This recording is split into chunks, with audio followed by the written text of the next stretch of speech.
Welcome back. Again, I'm Rob Kaplan, partner at Kaplan, Vogler, Cunningham & Frank, and I'm joined by Ray Davis, Chief Business Development Officer at Red Oak Capital Group. Now, Ray, I'd like to sort of give the background of how this journey started. Why don't you start with how the initial model for the business was put together, how you sort of came to the conclusion that reggae might be the best fit, and then we can talk about how we came together.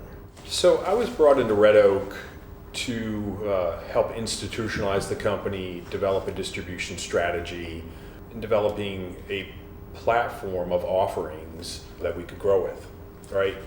And so the approach that I've always taken, Rob, to product development, this is my 16th I go at this, so to speak, with various sponsors.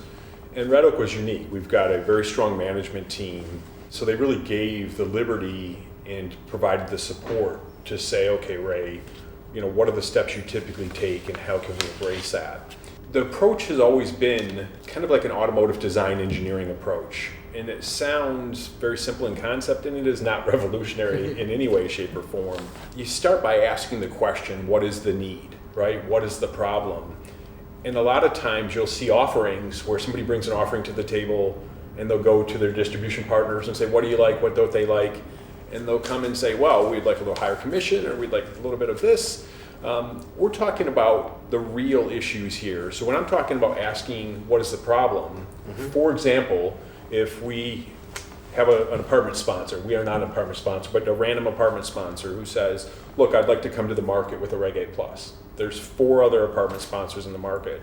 Everybody thinks I need higher commission, right, or a higher payout or something of that nature. And our approach to this offering and all the offerings subsequent to from our first offering is, look, we ask what the real issues are. And the real issues that we addressed were relating to mitigating risk for our broker-dealers, mitigating legal risk for our broker-dealers, dealing with timing of what's happening, right? So you ask the question of saying, what's the real problem? The real problem is not more commission, another apartment sponsor, right? The real problem is always underlying, how do you help them with their real issues, right? And then once you find out what the real issues are, and they're far more than the few I just mentioned, Rob. If I can stop you for 1 minute, just for the benefit of the audience, because I know what you're talking about, because I have the same battle scars you do. Yes. But can you give an illustrative example of when you talk about the core problem of that broker-dealer? Sure. Just an illustrative example of what exactly you're talking about so they understand the distinction you're making. Yeah, sure. So first you have to have very deep-rooted relationships within the broker-dealers. Otherwise, they're not going to tell you what their real problems are. So it's very common in the broker-dealer space for there to be an issue with the sponsor, like any investment. So it doesn't mean they're a bad sponsor or what have you. And that creates a legal issue. And within that legal issue, Rob, usually there's lawsuits filed, etc. And a lot of times when that happens, the rep will leave. And now the broker-dealer, whether they're in the right or wrong, that's indifferent to this point, they're now fighting that battle, right? They're now fighting the battle. Sure. So one of our primary objectives when developing our offerings was no lawsuits. It's one of the reasons we went with the Reggae Plus. The standards are so much higher. So I know it seems very simple on the surface, but to address that in the structuring and offering, well, look, you're about the 50th law firm I've worked on offerings. Very few get it, right? Your creativeness and what you guys have done to help us get over not only that issue, but the 25 other issues is paramount to our success. Great. Sorry to interrupt you. Please keep going. Oh, yeah. Okay, so first you're finding out what the real issue is, which is asking and identifying the problem, the real problem at the root. And then you're researching and saying, okay, how do these problems affect your channel and how do they affect the sponsor? There's no sense addressing a problem and then making an offering so tight or so unfunctional that the company can't operate. Right. So you have to research the problem from the client perspective and operational perspective, and then you go out there and you imagine, you brainstorm the possible solutions. Again, it sounds very easy. More commission, lower sales fees, right? But that's usually not the underlying factor. You have to be competitive, that's given, right? So you imagine the problems, you imagine the solutions, and you put the solutions in place. And then you have to plan. What we do is we'll put together a draft structure of the offering. And then you know this because you've helped us with this. We're like, Rob, this is what we're doing. This is why we're doing it. Here are the unique things that we'd like to do that haven't been done. Right. Right? And then we test the loop for feedback. We're going to our broker dealers, we're going to the registered reps, we're even meeting with some clients and saying, how does this structure work? Does it solve their problems? Does it accomplish what the company needs from an operational perspective to allow them to operate? Because I've seen a lot of offerings that solves a client problem and doesn't allow the sponsor to operate. And in turn, what happens then is the sponsor's going in a downward cycle. They can't operate, they can't adjust the offering doc from that point. Testing the solution or the structure of the offering, I would say maybe the most critical step. That's a really interesting point. So, and I don't think this can be emphasized enough with people. Product design is not common stock with this rate associated and these governance features, get it out there, Rob. It is an iterative process with the distribution channel, and it has to be a constant conversation, understanding where the demand is with real life examples in your offering structure. Absolutely. I can't stress this enough. It's nothing about pricing. It's nothing about commissions, right? And the BDs and the good reps don't care about those things. It's about understanding the market need, filling those gaps, which takes a comprehensive team. It took all of your team, which is robust.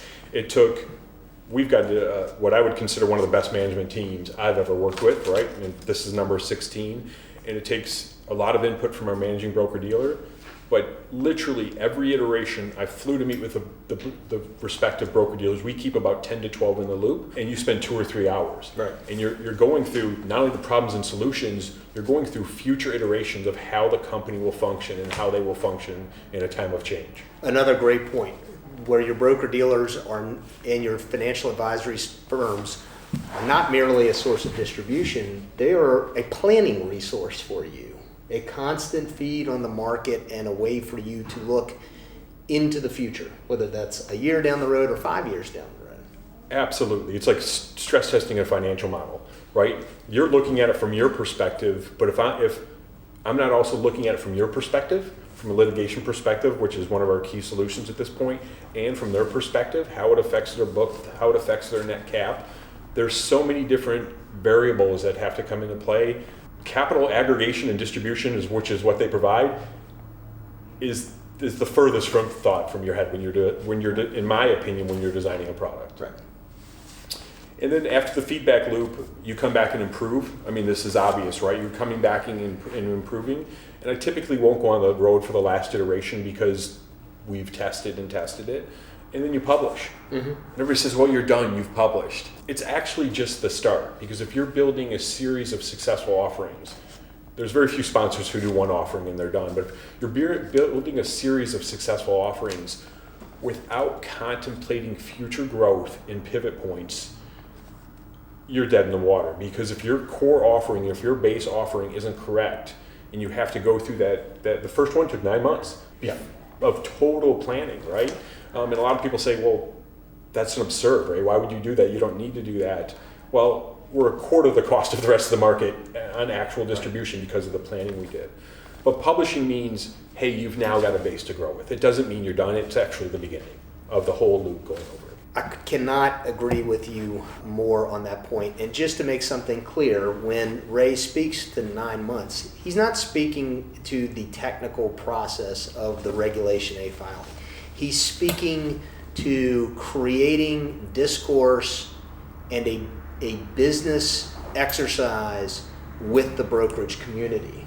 In fact, the legal side of the filing process takes about 60 to 90 days, depending on how people are working together and what have you. But it is essential and it is critical to have a frank conversation and develop those relationships early. And to your point before, once the offering is qualified, there's a whole new conversation that takes place, and adjustment and tweaking. And so working with competent counsel and competent brokerage professionals is critical to a successful process, which is also cost effective. Absolutely. I can't stress how much your planning affects cost. We spend 20 to 25% of what everybody else spends in the market, and we have no salesmen, right? That is not possible without the expertise from you, from our managing broker dealer, and our distribution channel. It just doesn't happen. Now that's a great segue, because the next element of this process was understanding how you came to your legal and your managing broker-dealer relationships. Some context for the audience. Much of what Ray has been talking about in this installment is a critical connection must be established between a law firm and a managing broker-dealer. Now, as far as a managing broker-dealer is concerned, there are a number of regulatory reasons why one would want or may want to have a managing broker-dealer involved in the process.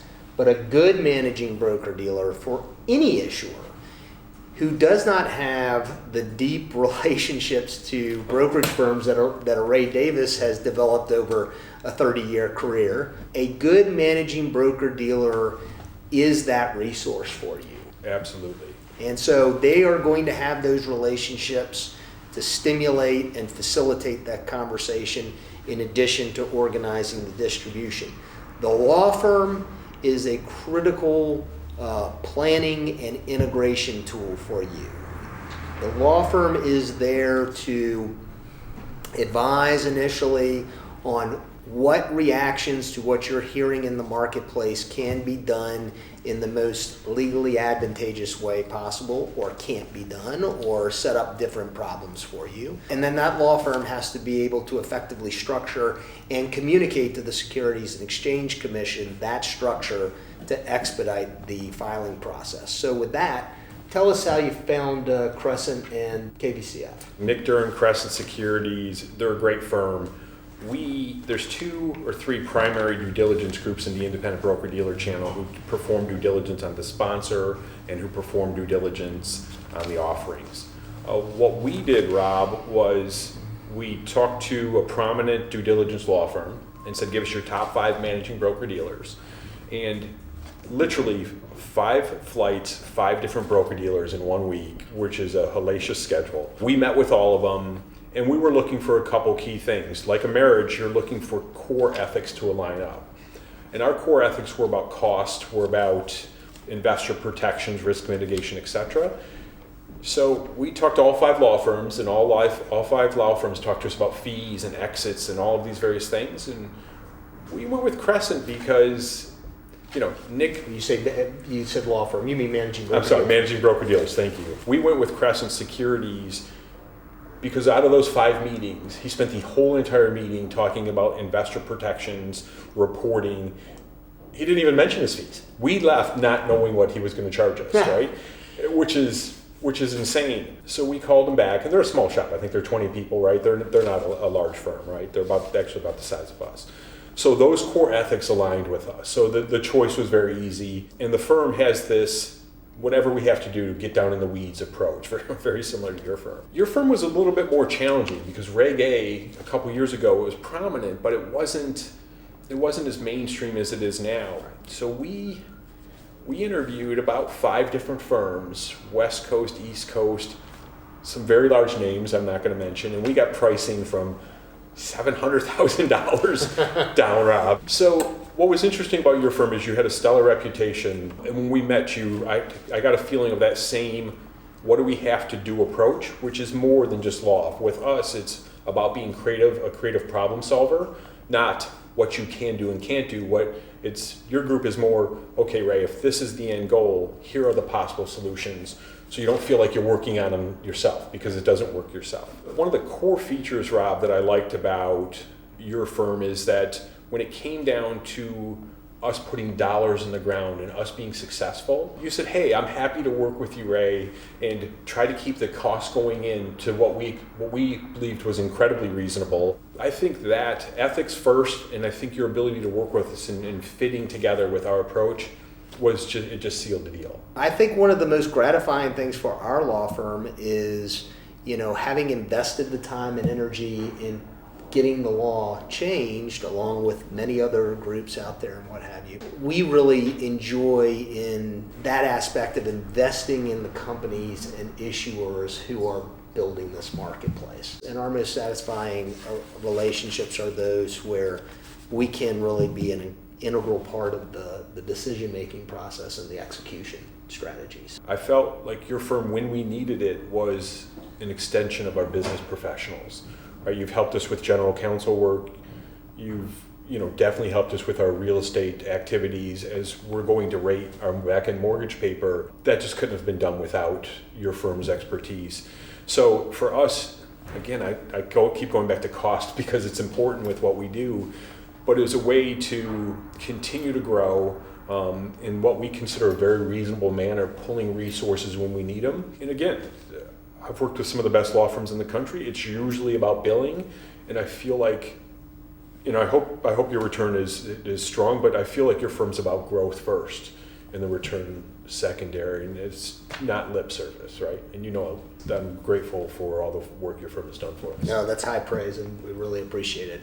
And yeah, that's what we value here. If you have questions, contact information is below on the site, and of course, please feel free to reach out to myself or Ray or Nick on the blog, and we'll get back to you as quickly as possible.